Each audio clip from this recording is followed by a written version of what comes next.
சரி, இந்த வீடியோவில் வந்து நாங்கள் 2025 பார்ட் 2 5வது கேள்வியை பார்ப்போம். கேள்வியை நீங்கள் ஸ்க்ரீனில் வாசிக்கக்கூடிய மாதிரி இருக்கும். என்ன கேள்வின்னு சொன்னால், ஒரு வதிவு கட்டிடத்தின் ஒரு மேல் மாடியில் ஒரு தீ உண்டாகி உள்ளது. ஏ உரு ஒன்றில் காட்டப்பட்டுள்ளவாறு தீயை அணைப்பதற்காக தீயணைப்பு வீரர் ஒருவர் தீ உண்டாகியுள்ள மாடிக்கு நீர் அருவியை வழிப்படுத்துவதற்காக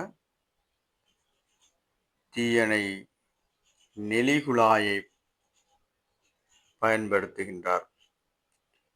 நெலிகுழாயினுடைய மூக்கு நொசல்ஸ்ன்னு சொல்றது நிலத்திலிருந்து 1 மீட்டர் உயரத்திலும் கட்டிடத்திலிருந்து கிடையாக 10 மீட்டர் தூரத்திலும் உள்ளது. நீர் அருவியை நிலத்திலிருந்து 6 மீட்டர் மேலே வழிப்படுத்தல் வேண்டும். மூக்கு கிடையுடன் தீட்டா 45 பாகை கோணத்தை ஆக்குறது. ஒரு அளவிடைக்கு வரையப்படலை. அப்படிப்பட்ட ஒரு படம் ஒன்று இங்கால தந்திருக்காங்க. இப்போ நான் இப்போ அவங்களெல்லாம் கீரை இல்லை, இதில் இருக்கிற எங்களுக்கு ஃபிசிக்ஸுக்கு தேவையான விடயங்கள் மட்டும் கீறேன். முதலாக கேள்வி கேட்டிங்கன்னா, இலக்கை அடைவதற்கு மூக்கிலிருந்து வெளியேறும் நீர் அருவிக்கு இருக்க வேண்டிய தொடக்க கதி V0 கணிக்க வழியினுடைய தடையை புறக்கணிக்க வர்க்கமூலம் 2 வந்து 1/4 என கொள்க. அவையில் தந்திரிக்கினம் ஒரு படம் உண்டு. அதில் ஒரு அருவிய, அதாவது நீரை பாய்ச்சுகின்ற ஒருவர் படம் தந்திருக்காங்க. நான் அதற்கு இடையில் நீரை பாய்ச்சுற குழாய் என்ற அடிப்படையை வச்சுக்கொண்டு இந்த குழாய் என்ன செய்யணும்னா ஒரு அமைப்பில் கைப்பிடிக்கக்கூடிய மாதிரி வந்து இதில் நொசுல் சொல்லிருக்கும். சின்ன நொசுல் சொல்லிருக்கும். இதில் வார விட்டத்தை குறைப்பாங்க வேகமாக போகிறதுக்கு. இப்போ இதில் என்ன செய்யுதுன்னா, நீர் இப்படித்தான் நீர் போகுது.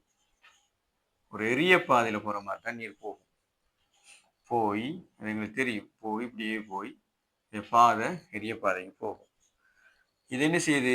இது 45 வகையில் சரிச்சு பிடிச்சிருக்கு. இப்போ இது வந்து கட்டிடத்தின் அதி உச்சமான இடம், அதாவது தீ பரவி கொண்டிருக்கிற இடம். அது வந்து இந்த நிலமட்டத்தோட 6 மீட்டரா இருக்குன்னு தந்துருக்காங்க. 6.0 மீட்டர்ன்னு சொல்றாங்க. அக்யூரசி 1 தசமானத்துக்கு அக்யூரேட்டா இருக்கு. அடுத்தது இந்த இவர் தூக்கி பிடிச்சிக்க நொசுல்ஸ் வந்து 1 மீட்டர் இருக்கு. அப்போ அளவிடைக்கு படம் இல்லை, கொஞ்சம் கூட குறைய இருக்குன்னு தான் அவையில் சொல்றாங்க.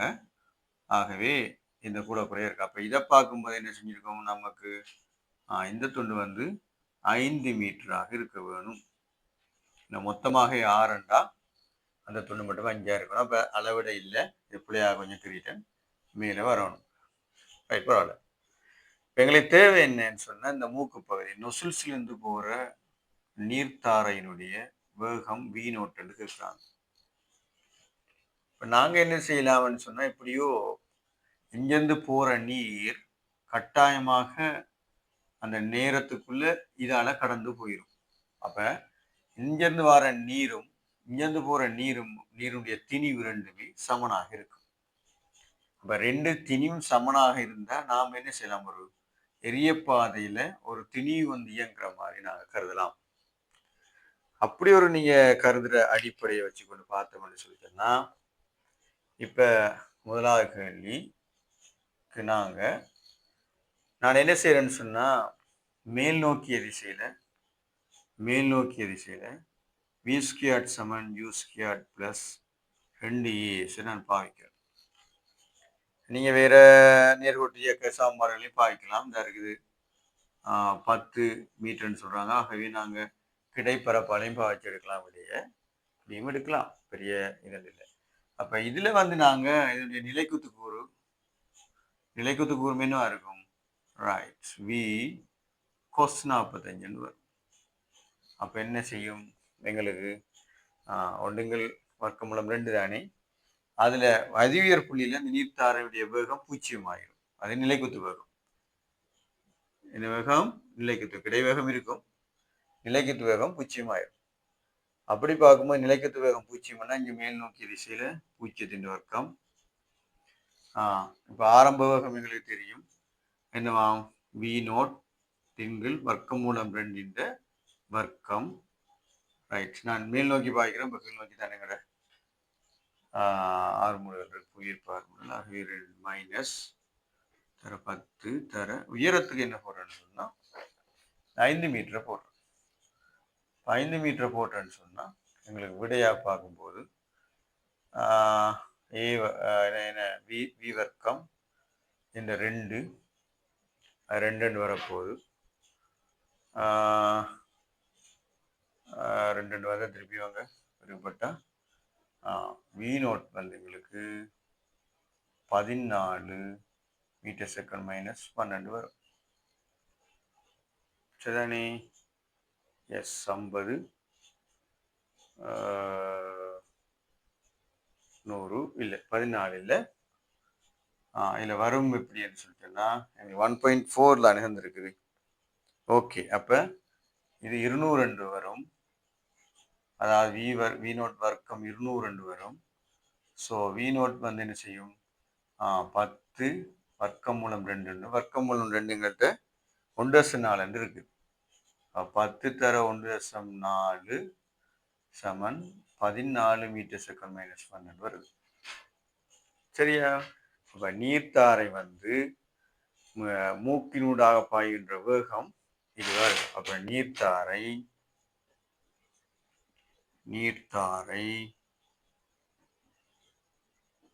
மூக்கினூடாக, அதாவது நோசல்ஸ்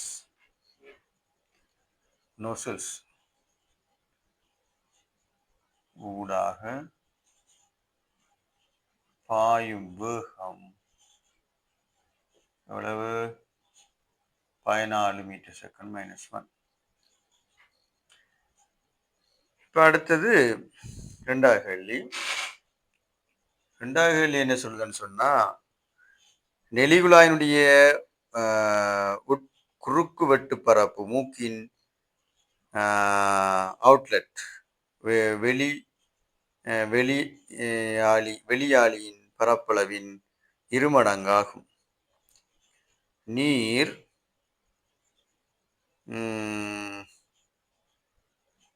இது வெளிகுழாயினுடைய அவுட்லெட், வெளிகுழாயினுடைய இருமடங்காகும். நீர் நெருக்கப்பட முடியாதது என கொண்டு மூக்கு சற்று முன்பாக நெலிகுழாயினுடைய முனையில் உள்ள நீருடைய கதி v1 கணிக்க. சரி, அவங்க என்ன சொல்லிட்டாங்கன்னு சொன்னா, இந்த நெலிகுழாய் வந்து இப்படி இருக்க போகுது, இதெல்லாம் அந்த நோசல்ஸ் போட்டிருக்கோம்னு நான் சொல்றேன், நோசல்ஸ். அப்ப இந்த நெலிகுழாயில் உள்ள நீரின் வேகம் v1 என்றா இது v0 எங்களுக்கு தெரியும். ஆனா அந்த பரப்பை பார்த்தீங்கன்னு சொன்னா இது 2a சொன்னா இந்த நொசில்ஸ் வந்து ஏயா இருக்கும், 2 மடங்கு. அப்ப எங்களுக்கு இந்த பாய்ச்சல் வீதம் 2க்கு சமன். ஏன் வார நீர் ஒன்றுமே தங்கல், அப்படி எல்லா நீரும் அங்க போகும். அப்ப Q சமன் Q எங்க அவுட்லெட் நெலிகுழாய்க்கு என்ன சொல்லியிருக்காங்களா, பரவாயில்ல, இது அவுட்லெட்ல இருக்குது இல்லையா, இது அவுட்லெட்ல இருக்குது, அதாவது மூக்கு நொசில்ஸ், இது நெலிகுழாய் இருக்கும். இப்போ இதுலேருந்து நாங்கள் எடுக்கலாம் எப்படி என்று சொன்னால், v1 2a சமன் அவுட்லெட்னா மூக்கில் வந்து வருது. அப்போ v0 என்னவா இருக்கும், a என்று வரும். அப்போ v1 வந்து எங்களுக்கு v1 வந்து 14 என்ன எப்படி 2 பிரிவரும். அப்போ என்ன 7 மீட்டர் செகண்ட் மைனஸ் வந்து நீரை வந்து. மூன்றாவது கேள்வி பார்ப்போம். மூன்றாவது கேள்வி என்ன சொல்றாங்கன்னு சொல்லிச்சுன்னா, மூக்கிக்கு முன்பாக நெலிகுழாயில் உள்ள நீர் அமுக்கம் வளிமண்டல அமுக்கத்திலும் பார்க்க டெல்டா பி பெருமானத்தினால் கூடியதெனின் டெல்டா பியினுடைய பெருமானத்தை காண்க. பாய்ச்சல் உறுதியானது எனவும் நீர் பிசுக்குமையற்றது எனவும் கொள்க. மூக்கின் வெளிவழிக்கும் மூக்குக்கு சற்று முன்னால் நெளிகுழாயின் முனைக்குமிடையே உள்ள நிலைக்குத்து உயரத்தை புறக்கணிக்க. நீரினுடைய அடர்த்தி 13 கிலோகிராம் மீட்டர் ஆகும். சரி, இப்ப அவங்க சொல்ற விஷயம் இதுதான். என்னன்னு சொல்லி சொன்னா, இந்த நெளிகுழாயில இருக்கிறதுக்கும் மூக்குனுடைய பக்கத்துல இருக்கிறதுக்கும் இடையில அதனுடைய தூரத்தை புறக்கணிக்க சொல்லிட்டாங்க. அப்ப மூக்கினுடைய வெளிவழிக்கும் மூக்குக்கு சற்று முன்னால் நெளிகுழாயுடைய முனைக்கும் இடையே உள்ள நிலைக்குத்து உயரத்தை புறக்கணிக்க. ஏற்கனவே நாங்க இப்படி ஒரு நிலையெல்லாம் பார்த்துனாங்க. இது நெளிகுழாய், இது நொசில்ஸ் மூக்கு. அப்ப இதுக்கும் இந்த சற்று இந்த இடத்துக்கும் இடையில இருக்கிற அந்த எச்ச, அதாவது உயரத்தை புறக்கணிக்கிட்டாங்க. அது மீன் மிக மிக சின்னனா இருக்கிறபடியா நாங்கள் புறக்கணிக்கலாம். புறக்கணிச்சோம்னா இந்த ரெண்டு புள்ளிக்கும் இடையில உள்ள புள்ளியை நாங்க இது பிசுக்குமையற்றதும் உறுதிப்பாய்ச்சல் இருக்கு அப்படி சொல்லி வேர்டை பாவிச்சாங்கண்டா கட்டாயமா என்ன இருக்கும்? பேர்னுடைய விதி. வளமையா இதுக்குரிய கண்டிஷன் சொல்லி கேட்கிறேன். இந்த முறை கண்டிஷன் எல்லாம் ஒன்றும் கேட்கல, டிரெக்டாவே கேள்வி கேட்குறாங்க. அப்ப நாங்க என்ன செய்யலாம்? ஒரு அமுக்கம் இருக்கும், இது வளிமண்டல அமுக்கத்தை விட கூட இருக்கணும். அப்ப வளிமண்டல அமுக்கத்தை நான் P0 எடுத்தேன்டா, இதுல உள்ள அமுக்கம் என்னவா இருக்க போகுது? டெல்டா பி பிளஸ் P0 தான் இதரமுக்கம் P0 இருக்கும். இதுக்குள்ள இந்த நெளிகுழாய்க்குள்ள. அப்ப நாங்க இருக்கக்கூடிய நேர சமன்பாடு பேர்னுடைய சமன்பாட்டு அடிப்படையை போட்டோம்னா டெல்டா பி பிளஸ் P0 தான் எங்களுக்கு அந்த புள்ளியில் உள்ள நெளிகுழாய்க்குள்ள அமுக்கம். அதை விட அதனுடைய இயக்கப்பாட்டு சக்திக்குரியன்னு பார்த்தோம்னு சொன்னா ரோ V1 வர்க்கம் சக MGHல என்ன H புறக்கணிக்கப்பட்டிருக்கு. அப்ப அது நேரவே நான் ரோ GHல இது 0 ஆயிரும். இருந்தாலும் எழுதி பார்க்குறேன். P0 பிளஸ் ஹாஃபுக்கு பார்த்தீங்கன்னு சொல்லிட்டோம்னா ஹாஃப் ரோ V0 வர்க்கம் பிளஸ் ரோ GH. இப்போ எங்களுக்கு அங்கே இருக்க P0 வெட்டுப்பட்டு அங்கால H ரோ GHம் வெட்டுப்பட்டா டெல்டா பி என்ன வரப்போகுது? இப்போ டெல்டா பி எங்களுக்கு அங்கால இங்கால போனா row half row V1 square தான் அங்கால போயிடும். அப்போ டெல்டா பி எங்களுக்கு ஹாஃப் ரோ என்ன வரப்போகுது? 10 இல்லை, இது 14. 14 வர்க்கம் 7 இந்த வர்க்கம் வரும். அப்ப இது எங்களுக்கு தந்திருக்காங்க ரோ 13 144 13. அப்ப டெல்டா பி ஹாஃப் 13 49 நாங்கள் 16 4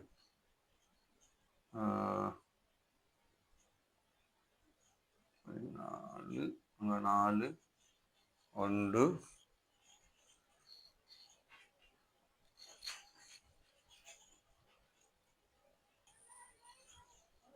இதுல 196 செய்ய 49 பார்க்க போனா டெல்டா பி எங்களுக்கு 7.35 14 பஸ்கல் என்று வரும். சரியா? ரைட்.